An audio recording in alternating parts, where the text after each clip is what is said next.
Welcome to the 5 o'clock show. It's time for Common Sense. Now, it's Katz and Cosby with John Katzimatidis and Rita Cosby, standing for truth, justice, and the American way, bringing common sense to the world. Now, here's John Katzimatidis and Rita Cosby. Does that make me crazy? Does that make me crazy? Well, there are definitely some crazy things to talk about tonight here on Katz and Cosby.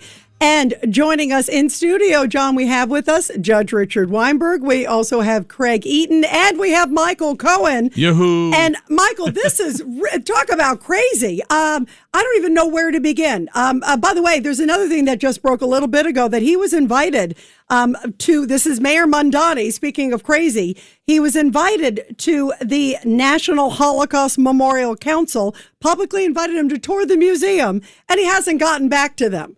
So I mean, he's very busy. He's very busy now sending out these letters.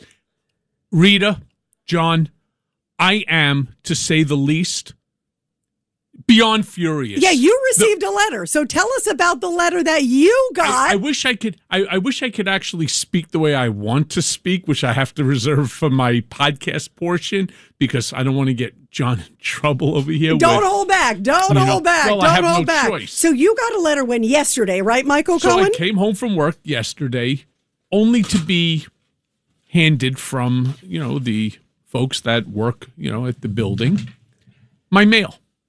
And I see something coming from the city of New York. It says urgent on it. Well, I open it up and I take a look at it. And it's telling me that I now have to provide proof that I am a resident of my own home. I have to provide them documentation. Otherwise, I am subject to this pied-à-terre tax. John, isn't that, wait a minute, before I get further, the fact that I didn't you get have the, to I didn't show get the you're mail a yet resident. I didn't get the mail yet in my apartment. I know, by the way, I was wondering, John, too. And what I found most interesting was the timing of it, as if they didn't realize that people who are living in higher end apartments may not be in New York at this present time. They may be in Europe enjoying the month. Right, it's August. It's heading into August. Right, July, August, big vacation time, right? Not splitting their time. Yep. Not applicable to the tax. And so all of a sudden, now you're going to come back. It's going to be too late. And by the way, it's not an easy thing to fill out. People think that, you just turn around and say, no, this is my primary residence. Let me show you how you would know. First of all, tell us what they were asking for, because this is the big jaw dropper. So I go ahead, I go onto the website. It gives you a very special ID code for yourself. It gives you then the prompts. You need to put in your name, your address, your date of birth, your social security number. I'm like, it's a lot of information to be asking. No problem. Then they ask you for a copy of your ID. They ask you as well for a secondary proof. Then they want your tax return. And on top of all of that, they want your phone number. They want everything. And because many people have, like I do, I own my apartment in a Cupid trust for my children. Well, they now want a copy of the trust.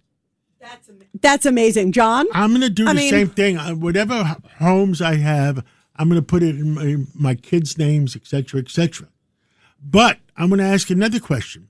I was on Fox this morning on Maria's show, Maria Bartiromo's, and the other question is that the people in City Hall said it's a requirement by the state. We have to disclose the names. But what I understand is a requirement by the state normal course of business to have a record of every owner. But what they did is specifically put only the people with $5 million homes and $1 million homes.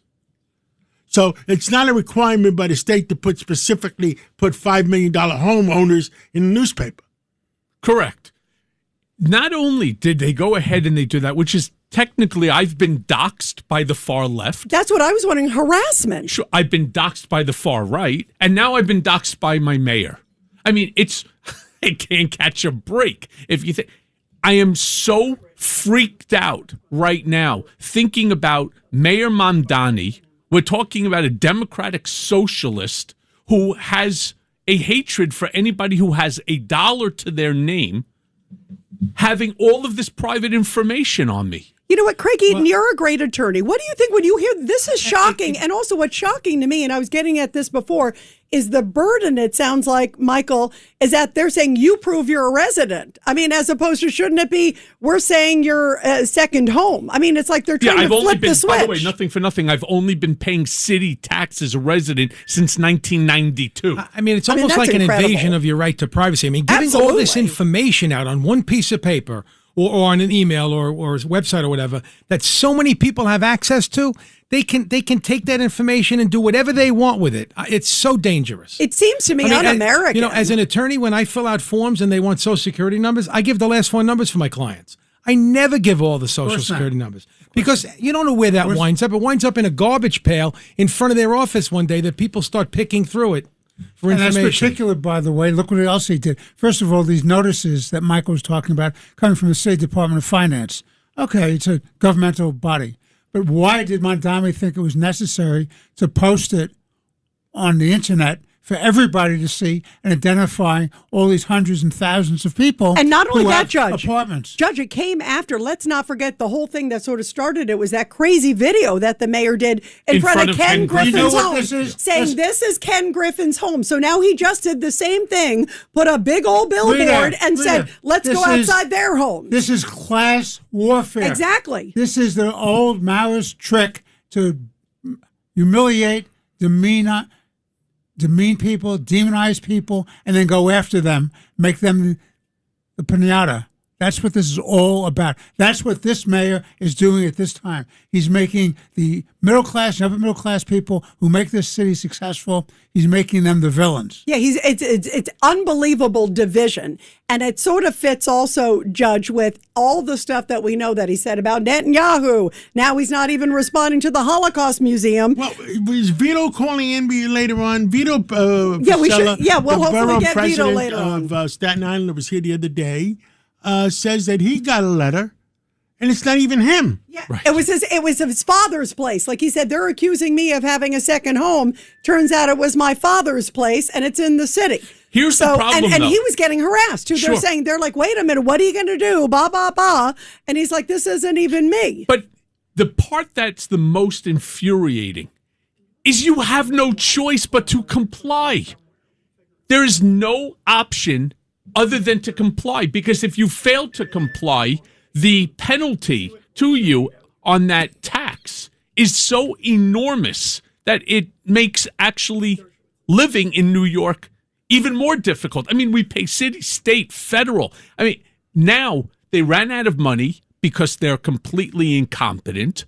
What do they need to do? They already hit us with congestion pricing. They've basically out-taxed the people of New York, so they're trying to find another way how to raise money. Right, and they're creating incredible division. And where was the governor to protect us against this craziness? Well, she's supporting Mamdani. She was one of the first people who folded like a cheap suit and supported Mamdani, so she's not going anywhere. If they push this through a left-wing legislature, she should have vetoed it and fought it, because this is very bad for the future economic viability 100%. And the cultural viability of this city. 100. And you look at some of the numbers out there. I mean, there are billions of dollars that are fleeing New York. You guys, let's go, if we could, to Professor Alan Dershowitz.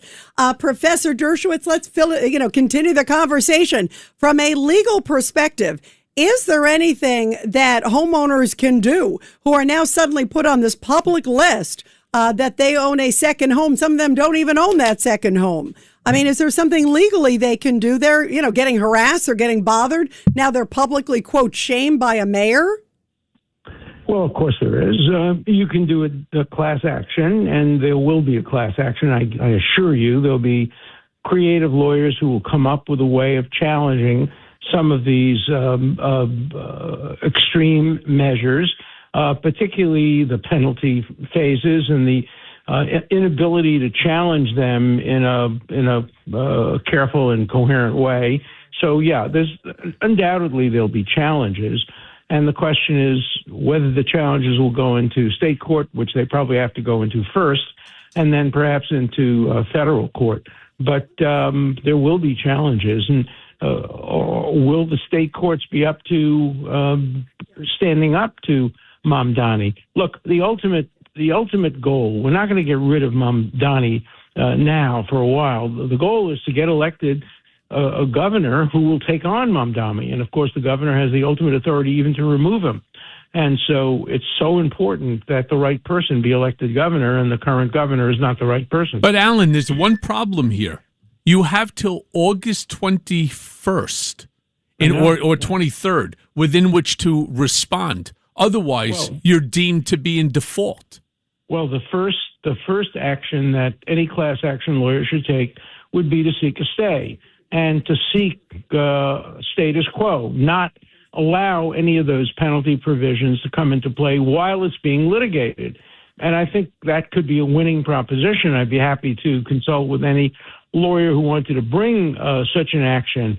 My wife and I own a condo in New York, not a particularly expensive one, but a condo, and our residence is in Florida. So I suspect we're subject to this as well. So, we could be plaintiffs as well. But I'm sure there'll be good class action lawyers who will be bringing this lawsuit. And the first demand has to be for a stay so that the August 27th deadline is postponed. Well, I'm truly happy to be the named plaintiff in this. I have the documents, I have the verification and the proof. I have lived in New York City since 1992. I don't have a second home. I don't have a home in Florida or outside of the state. I just don't. It is the most violative. And are you on the list? I am. I received the letter yesterday. He got a letter yesterday. And ask for it. Tell him again. And actually, Professor Dershowitz, Michael, tell him again what they were asking for in the letter. Your name, your address, your email, your phone number, your social security number. They want, on top of that, your tax returns, and they want a copy, because I hold it in a Cupid trust for my children. They want a copy of the trust documents. Well, technically, of course, they can't ask for your social security number. When Social Security numbers were given out, the law was passed that they can't be used for purposes other than what they were intended for. But that's just a minor point. The major point is you're a victim of mistaken accusation, and you have a right, obviously, to challenge that. And you'll win. I mean, if you don't have a second home, you're going to win. But that won't be a big enough victory. The biggest victory will be for people who do have second homes and are challenging some of the procedures whereby they're not allowed to question things. So, look, there are lawyers who specialize in this. I'm not one of them, but to the extent there are constitutional issues, I'd be happy to confer with any law firm or lawyer who wants to challenge this, because I certainly don't agree with it. And we also have Craig Eaton. Yeah, Professor, I just looked it up on the city website, and it says if you received a letter from the Department of Financing indicated that you may be subject to it and believe you are exempt, you must respond by the deadline. So they are offering people the right to claim an exemption. So, but the only way you get that exemption if you give all this is information. if you give all that information. And I'm not comfortable, Professor. I am not comfortable in giving all of my personal information to a democratic socialist who has made it a vendetta against anybody who has $1. Yeah, your reaction, besides Professor. that, you're Jewish. Yeah, Jewish. Right. Right. Yeah, no, you're absolutely right. And of course, many of us, like me, are away from. I don't live in New York over the summer. And so if I got a letter, I haven't seen it. It's probably stuck in some mailbox somewhere. And I don't get back to New York until, well after the deadline. So I may inadvertently be in violation of something. Look, the whole thing has been done in a socialist way. That is, we don't care about your rights. We only care about what we want. And we're not going to give you due process of the kind that we would ordinarily expect in the United States of America, even in New York. So, by the way, on another front, and we're going to have Fernando Mateo on later, who represents with the bodega workers, all of those bodegas. But I understand that Vito just heard us talking. Yeah, he's calling Vito in shortly. Fasella, who got a letter, and it's not even his home. Yeah, it's his father, right? Yeah. It's like he's calling in a little bit, John. Yeah. He's not here yet. But John, also, we do have Fernando who's going to call in later, too. And it's a separate matter, which I think is interesting from a legal perspective. I'm looking at all the great attorneys here. The other issue is these grocery stores. These are the taxpayer-funded grocery stores, which John so eloquently was talking about on Fox News this morning. And now there's a group of immigrant-led businesses that are planning to sue Mamdani, saying it's going to hurt their businesses because it's alleging unfair competition. Talk about, do they have a suit there? They do, undoubtedly. To the extent we believe in a free market economy and our state and federal constitution protects the right of property, you can make an argument that it protects the right of property from unfair competition from the state. The state doesn't have to do certain things and pay certain things, so the competition is unfair. Look, this is a paradise for property lawyers. They're going to have such a ball challenging all of these things, and for the next 2 or 3 years, we'll see case after case after case being litigated, and they'll probably go both ways, and then ultimately it'll have to go to the Court of Appeals in Albany, and then maybe to the federal courts. And we're not going to see a resolution of this thing for the next few years. In the meantime, people are going to have all kinds of problems, and there's all kinds of mistakes that are occurring. So, this is what happens when you vote for a socialist. And what happens when somebody like myself with OCD, who feels the need to go ahead and to do it literally hours after I received the letter? Imagine, I didn't have the documents.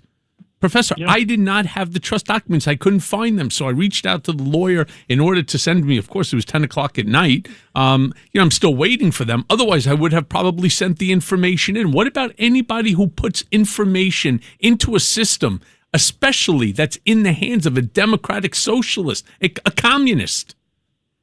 Yeah, no, it's very troublesome. I mean, the first thing that socialists and communists want to do is gather information on people so that if they take the next step, they have the information necessary to take the next step.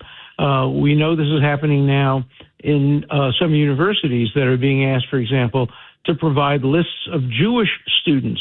And some universities have said, no, we're just not going to do that. We don't trust you with a list of Jewish students. Well, and in other words, if you turn in all the documents, that everybody will know exactly where you live and who you are and if you're Jewish or not.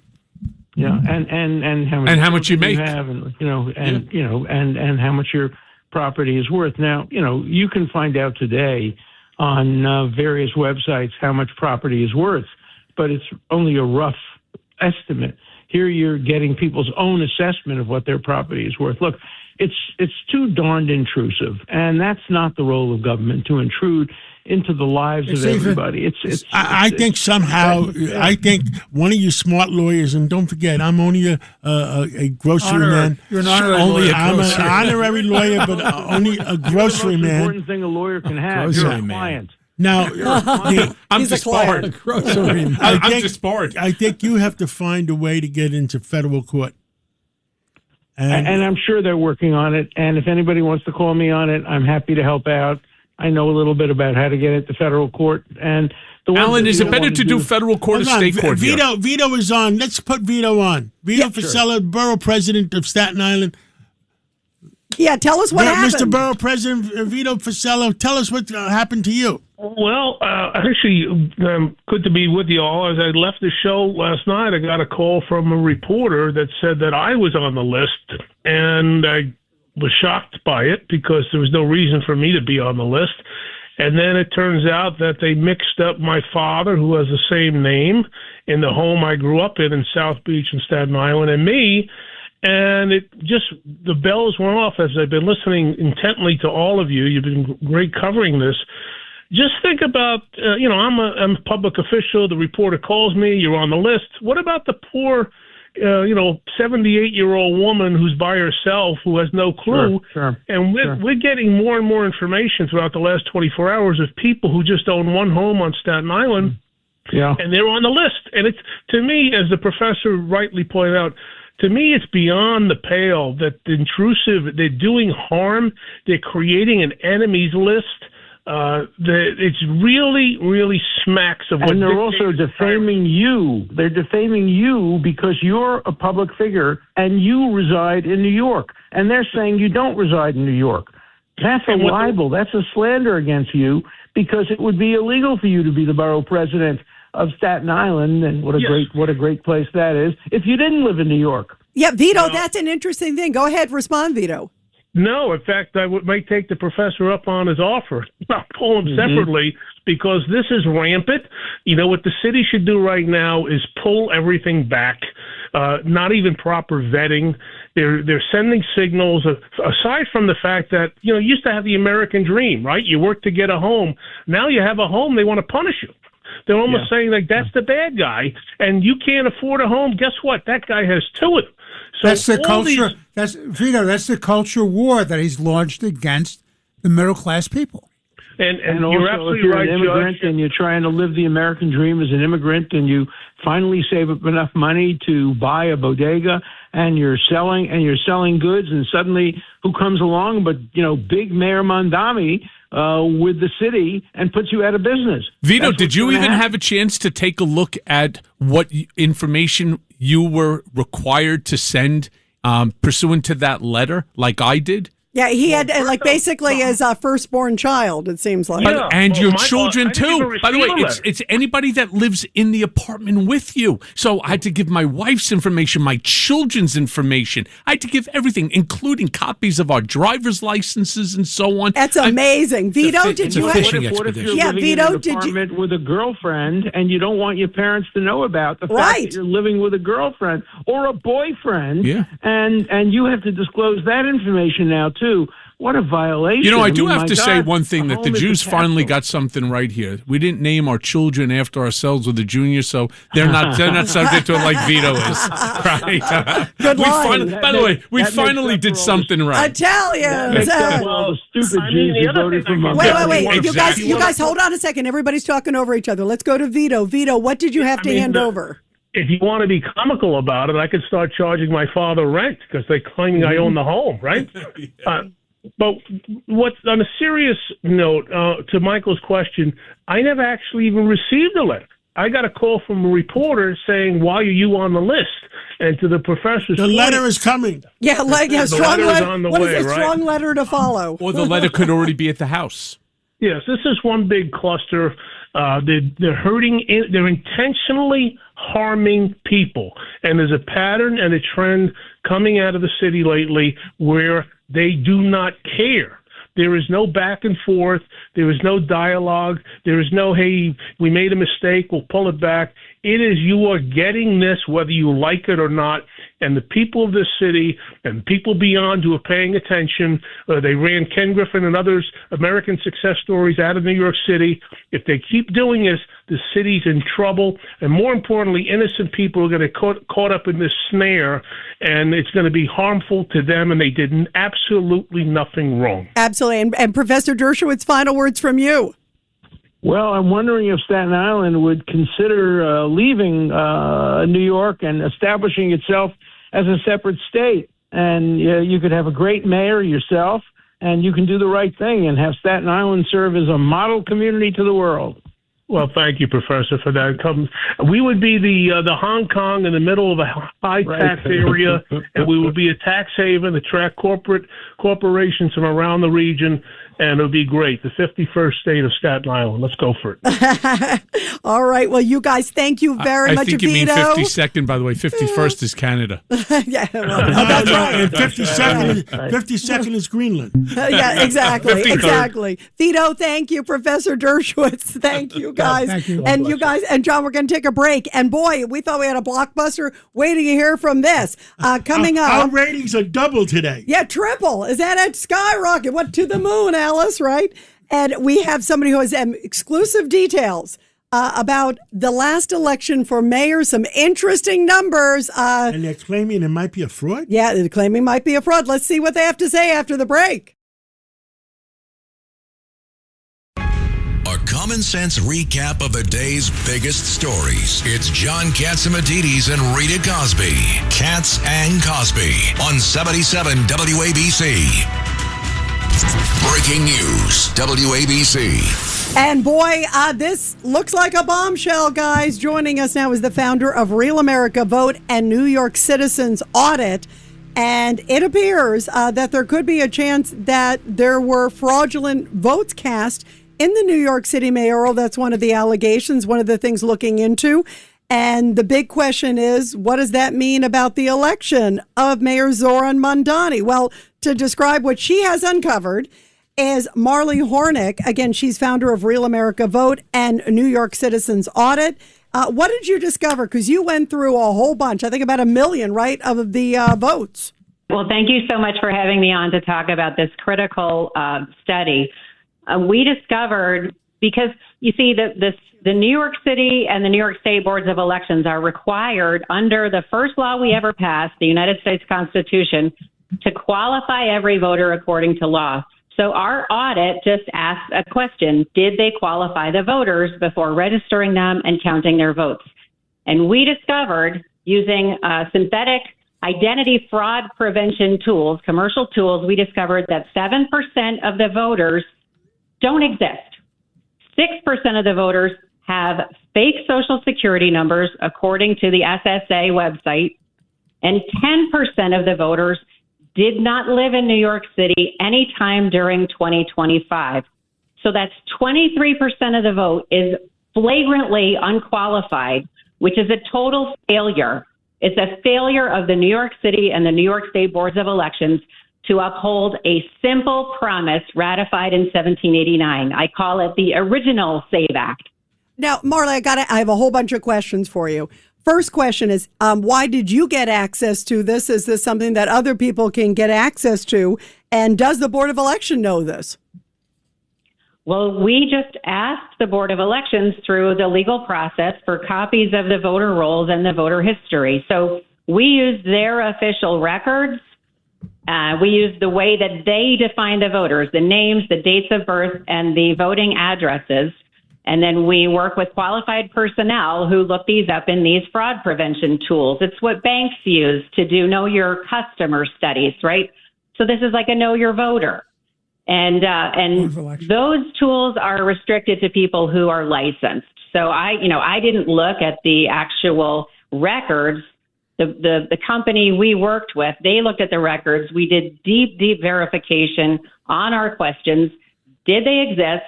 Did they have a real Social Security number? And did they live in New York City? Simple. So that's how we found this out. And what about the reaction to this? Does the Board of Elections know? What about some of the candidates? Well, where we brought it immediately, because I've been working for over a year with John Sarcone, a true patriot, the U.S. Attorney for the Northern District of New York. And that's where I brought every single piece of this data. Actually, New York Citizens Audit has been for 5 years asking the boards of elections to fix these problems. And they retaliated against us. They investigated us under the KKK Act with Letitia James. That was 2 years lost on this issue. So at the point, I just turned it all over for investigation and potential prosecution. So are you saying that the U.S. Attorney in the Northern District has this? Exactly. Yep. And the Albany FBI office. And you have to remember why they have jurisdiction was because every single ballot for the New York City mayoral election was also a ballot for the statewide ballot initiative, Proposition 1. So every vote counted in New York City was also counted in Albany by the New York State Board of Elections. And it's a fraud. They're not allowed to count votes from voters they haven't qualified. It's very simple. Yeah. Was there any federal people running at the same time so it could become a federal item? Well, there were not federal candidates on the ballot, but there's two ways that it is a federal item, John, and I appreciate that question. That's very astute. First of all, when the right to vote, which is defined by Congress to include the right to have your vote counted in the appropriate totals of votes cast, when that is infringed upon in any way, it's a federal issue. And second of all, because there was a statewide ballot initiative, you also get immediate access or immediate justice under the Voting Rights Act, because that's part of the specific language in that statute. Let's go to Craig Eaton here. Issue. I was the Brooklyn chairman. You got to turn your mic on. I was the Brooklyn chairman here for 12, 13 years, and we would see every cycle, whether it was city or state, federal elections, we saw fraud in the voting booths, in the polls. We have dead people voting every year, and some dead people have voted for more than 5 or 6 years. There was a lawsuit that was filed. There was an investigation last year by the feds and the Brooklyn District Attorney because of all the fraud in Brooklyn in a city council race. Something needs to be done. And the first thing I think we need to do is we need to get photo ID. You need photo ID before you vote. Right. Well, the issue is if they don't want to use photo ID, if they want to take everyone's word for it at the polls, then they go to jail because that's not an effective means of qualifying voters. It doesn't meet the standard they promised they would do in the United States Constitution. Sentence number 2, literally the first thing the founders put in when they were writing this out with a quill pen, right? So I agree. There's tons of fraud. We always hear the stories. You've seen the stories. This makes it very, very simple because that kind of stuff is really hard to prove. It's really hard to prosecute. It's hard to figure out who was behind it. But this is very simple. New York State and these top-level election officials are responsible to that guarantee, and they failed. And that's a crime in this country. Marty, I got to ask some obvious question. I'm not an attorney, so I'm just asking this as a layperson. When I hear this, the question is, can there be any repercussions? Because if indeed, and then the other question is, what about the other 1.2 million?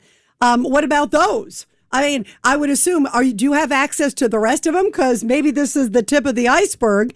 And then can there be anything retroactive? I mean, if it turns out that X amount of people should not have voted, is there a repercussion?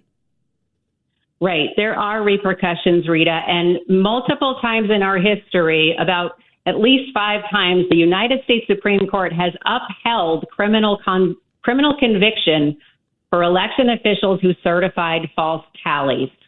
So that's actually the method. And think about it for a second. In life, there's 2 ways to come by things. You can work for them or you can steal them.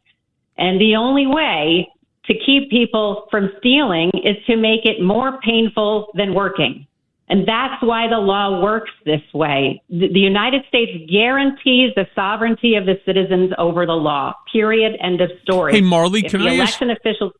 Yeah, sorry, go ahead, Michael Cohen. Hey, Marley, can I just ask you a quick question? When we were talking about federal, I apologize, I thought you were finished, but when we're going back to federal, can we not turn around and maybe think a little bit out of the box? What if, hypothetically, people voted by mail? Doesn't that turn it into a federal issue? It's already a federal issue when the state doesn't qualify the voters. So it doesn't matter how the ballot comes in. If they don't know that ballot came from a qualified voter, then they're accepting that ballot and counting it is fraud. Is that postal fraud? Which is federal. No, it's election misconduct. Craig Eaton, you're a lawyer. I mean, mailing a fraudulent ballot. I mean, people were getting ballots mailed to them for people who died years ago, and they were filling out those ballots and then mailing those ballots in. I mean, that could be a federal offense. That's a separate fraud. Yeah, that's a separate fraud. That's a separate fraud from what Marley is talking about. So Exactly. let me ask That's you, voter fraud. That's what we call voter fraud. How do we prove? All right, 2 things. I'm going back to one other thing. Did the Board of Elections, did they know? Is there someone, do we have proof somewhere that somebody knew they were fraudulent? And is there any way to track down who committed the fraud? Boy, are you good. You're an honorary lawyer. I'm an honorary lawyer. Boy, are you good. I love it. She got the A+ in the blue book. The fraud was ultimately the certifier. Whoever signed the document that said this is all on the up and up and we know everything that happened in this election and this is unequivocally the will of the citizens of New York City has been registered here, right? So that's who committed the fraud. And whether or not it was willful doesn't matter, according to a lawsuit from 1888 that the Supreme Court settled, where they said for election officials, failure to do a duty is a crime. Marley, let me. This is Judge Weinberg. Let me broaden this discussion for you. I raised a question, which is, if this was a fraudulent election, how do we go to unwind it? That's my question. That's the $1 million. I don't think you can. It's already been certified. Well, certified with fraudulent documentation. Right. If they, that's why she keeps going back, and I understand why you're going back, Marley, to why if it was falsely certified. It would have to be some kind of a But the question is, we don't have look. What we don't have is we don't have recall elections in New York City. So what I'm saying to you is there a legal remedy, a judicial remedy to unwind that past election if there's documentation there's a fraudulent election? So, Marley, is there? Well, it's a really good question. It's never been done before. It would be called a fraud ab initio, right, Judge? And that's how you would get it. But actually, the only way that I'm aware of under New York law to remove Mamdani is for the governor to do that. That's correct. Never happened. That's correct. Not this governor. So, never happened. Not this governor. You know, Right, just maybe, if in fact that the fraud was demonstrated and she would be under so much pressure. It would be the fire under the backside, so significant. I agree. If it can be clearly stated and shown. You need a linkage between this illegal voting and his some knowledge. Yeah, his knowledge of it. That's right. Exactly. I mean, regardless, there should be some sort of whether it's his knowledge change. his operatives. Right. Some knowledge. But there should be, even on the broader level, to Marley's point, if indeed there were people illegally, as you're saying, that improperly, and people knew about it or turned a blind eye to it, how is that an honest election? I mean, it's not. By definition, it's right, not. and it still should come out. So, Amen. Marley, you got to get to the bottom of this with us. You've posted. started it. Keep us posted. We want to know what happens in the next million votes. Yeah. Marley, what I want to say is, are you going through the next 1.2? Are you going through the next 1.2? That depends on, we have a 501c3. It's a tax deductible donation. That depends on people listening. Because where can they find out, Marley? Where can they find out about you? realamerica.vote. And I just want to add, I appreciate all the time. This is great. I just want to add that in order to have a fair election in 2026, we have to keep going.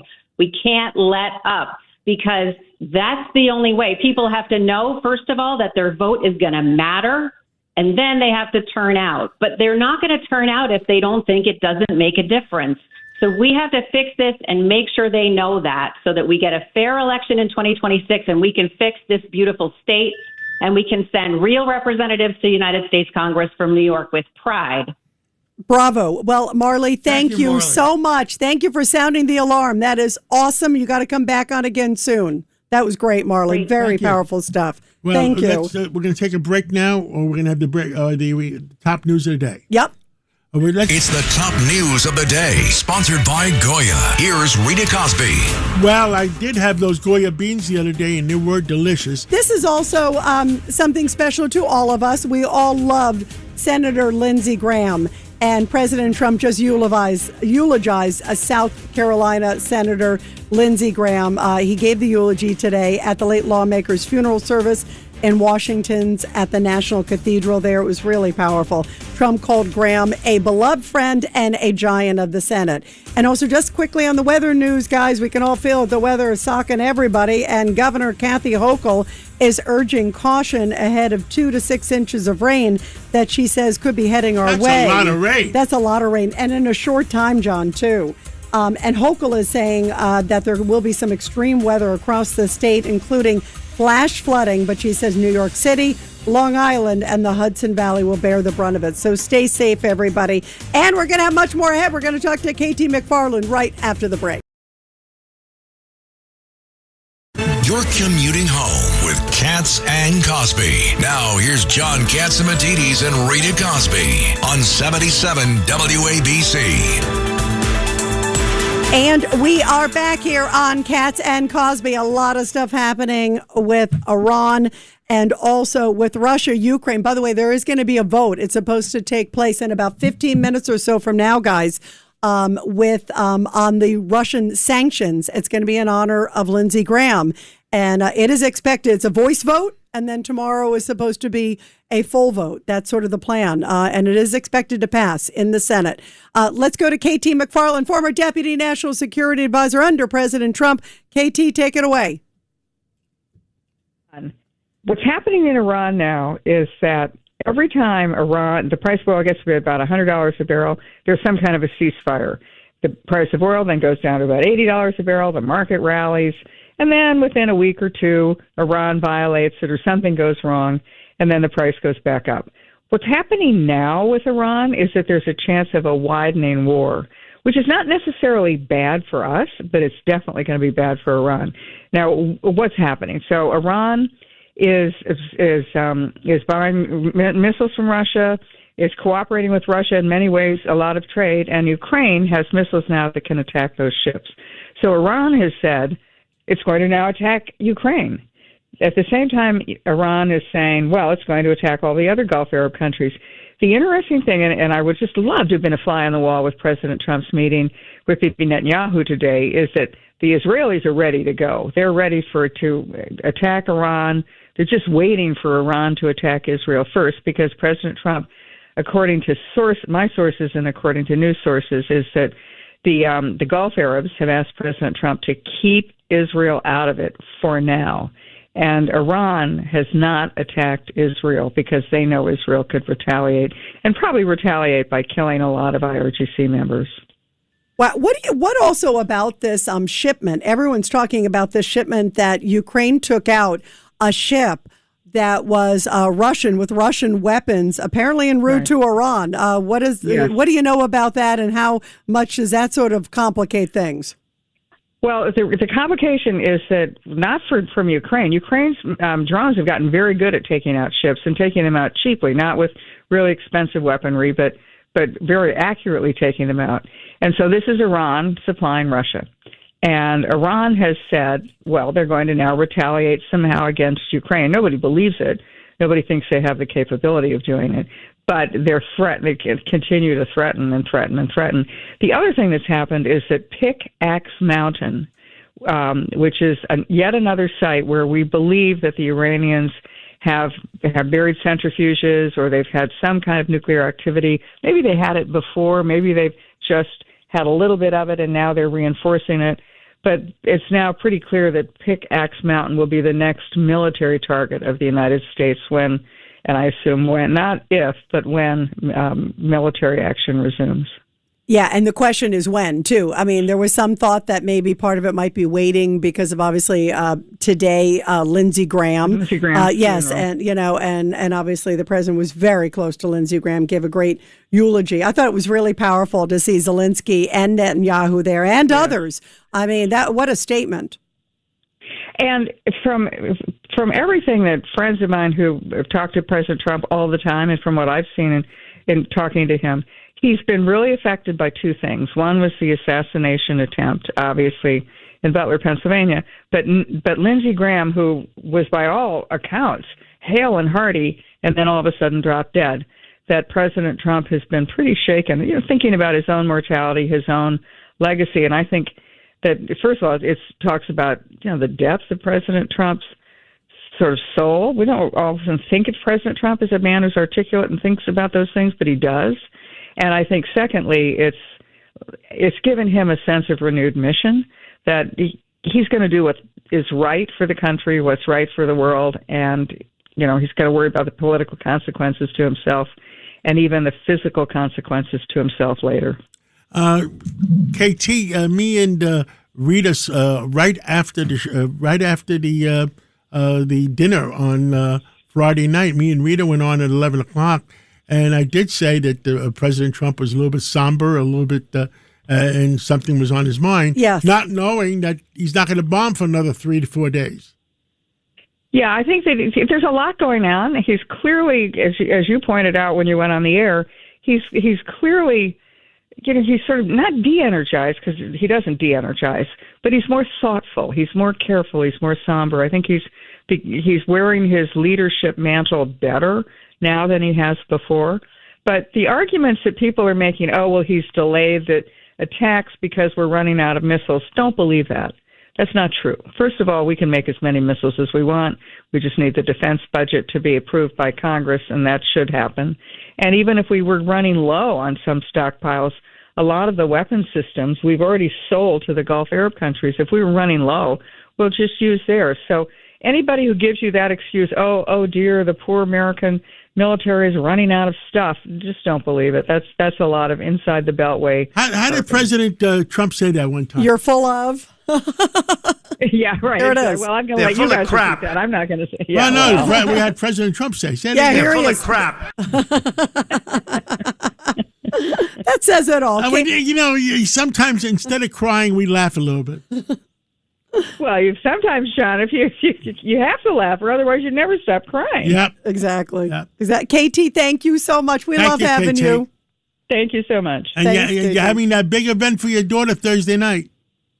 That's for Friday night, and I hope to see you there, and I hope to see a lot of people. It's in honor of my daughter who's running for Congress. Okay. Awesome. Friday night. Awesome. Bye. Thank you, KT. Awesome. Thanks so much. And you guys, now let's go to Fernando Mateo. And Fernando, we were talking at the top about Mondani and all these now, the government run grocery stores, taxpayer funded. What's the impact on bodegas? Listen, we all realize that this guy is the best marketer in the world. This guy knows how to sell a sheep as if it were a bull. This guy is good. First of all, 5 government grocery stores cannot feed 8 million New Yorkers. It's not a real solution. That's a publicity campaign. It's not a policy. This guy just is telling people what they want to hear, and he's repeating it over and over, and people think it's going to have an impact. Government should not be competing against neighborhood bodegas and supermarkets. These small businesses have served our communities for generations. Instead of competing with them, the city should be helping them, lowering their costs and lowering food prices. Hey, Fernando, have you heard that there may be some lawsuits coming? Because there's a big story about that there may be a group that may be joining forces to say this is, quote, unfair competition. You know what? The group that's doing that has no money, and they're just talking nonsense.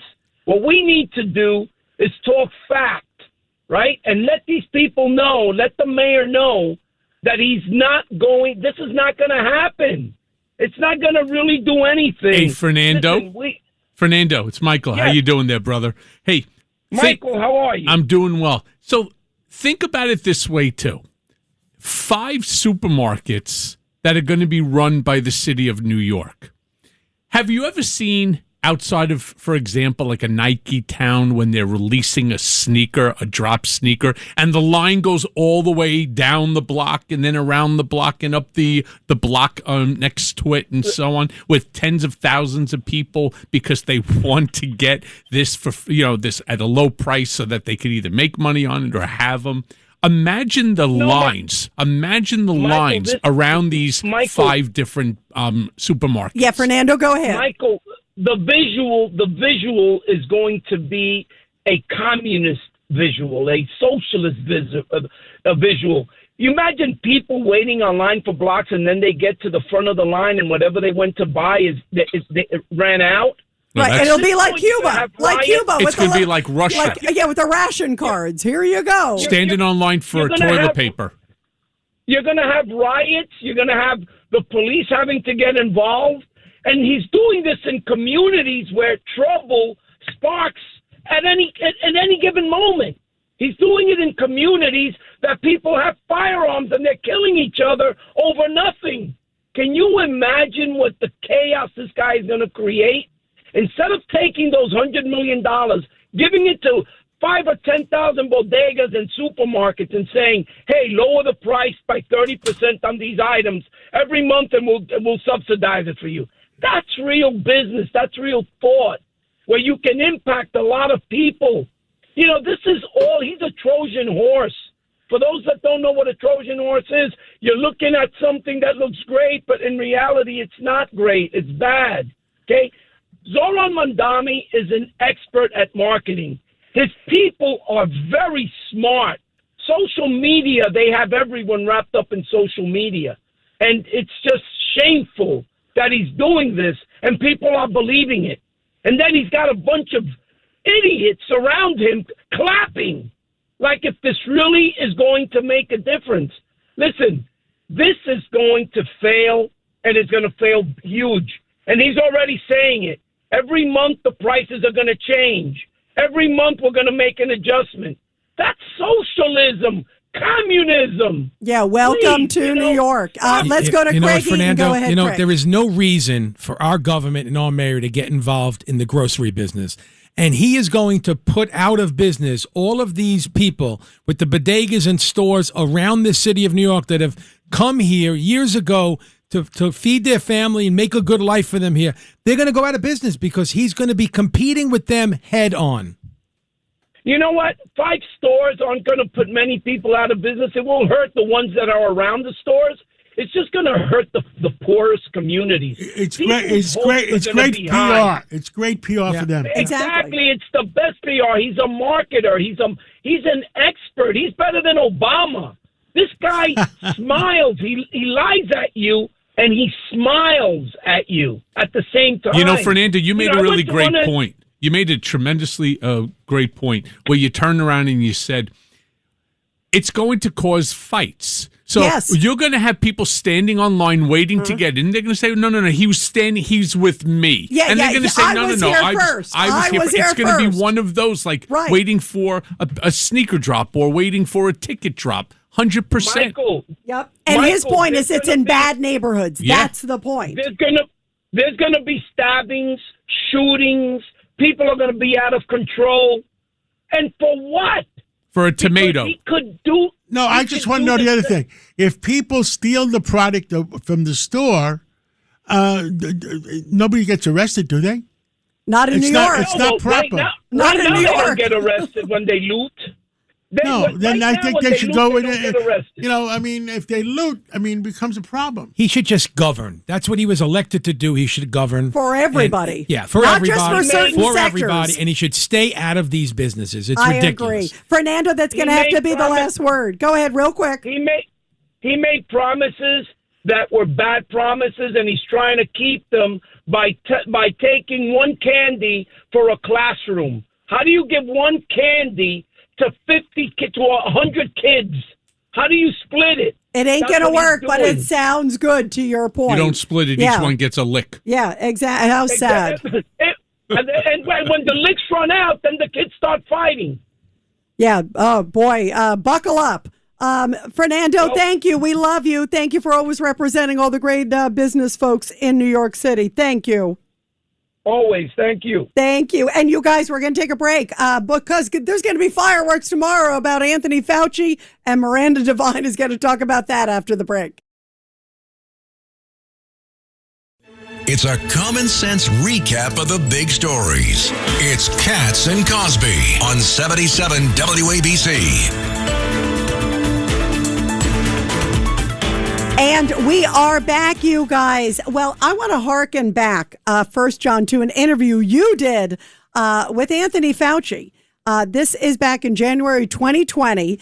And let's not forget what he told you in that interview, John. Take a listen. Is it in China because of all the live animals that are being sold? Yeah, I think you hit the nail on the head. I mean, China, among other countries, has a lot of close interaction and contact between people, particularly in crowded places, and what they call wet markets, where there are a lot of live animals that are being sold. And your suggestion, John, is really quite correct, that it's the proximity between people, the population of humans, and animals that could harbor these viruses, where it then jumps species, infects a human, and then humans infect each other.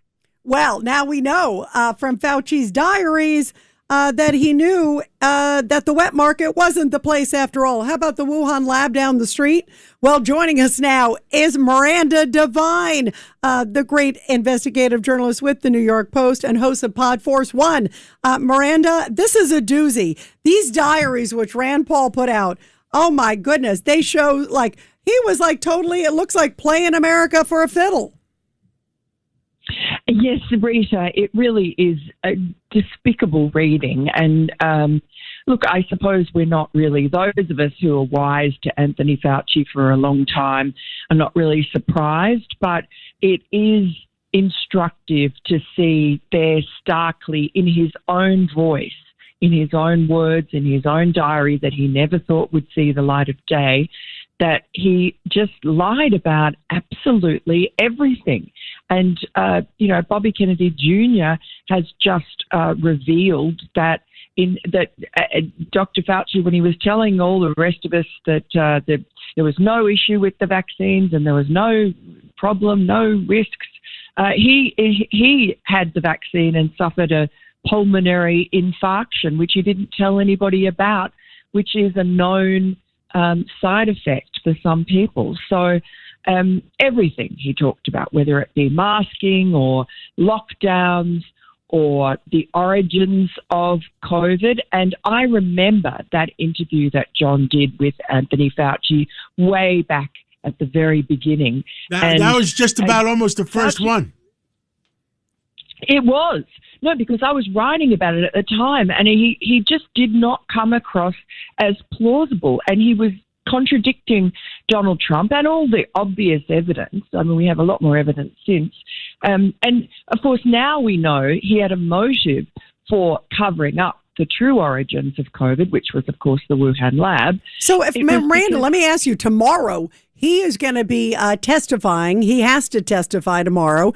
What's he going to say? What is he going to take the fifth, or what's he going to do? He has that pardon, though. Remember, he got a full. He did. He got the full pardon from Biden. Joe Biden. I'm looking at Michael Cohen, who's here in studio. So the question is, what is he going to say? What do you think tomorrow, Michael?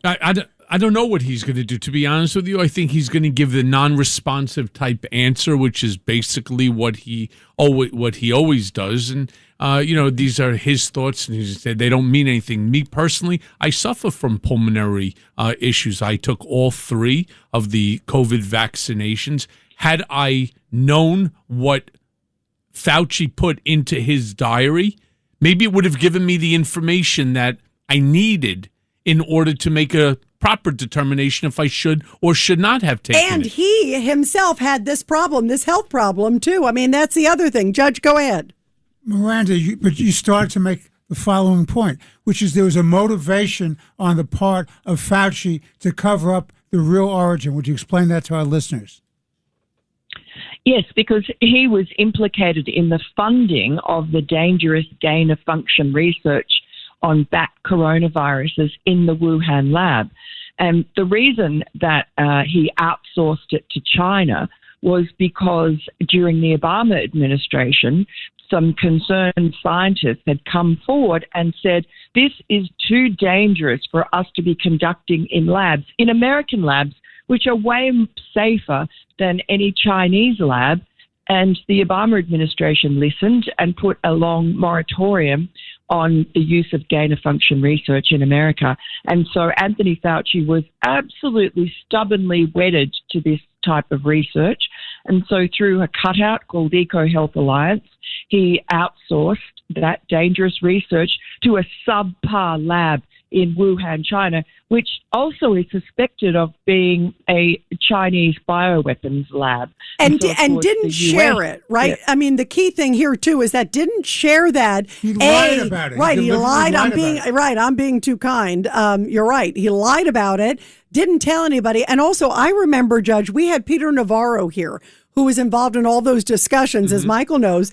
And he said there was never a time that Fauci told us about the funding with the Wuhan lab, that we kept bringing it up, and he never once brought it up. So, I mean, he consciously avoided not telling the president of the United States and the American public about it. I mean, that's outrageous.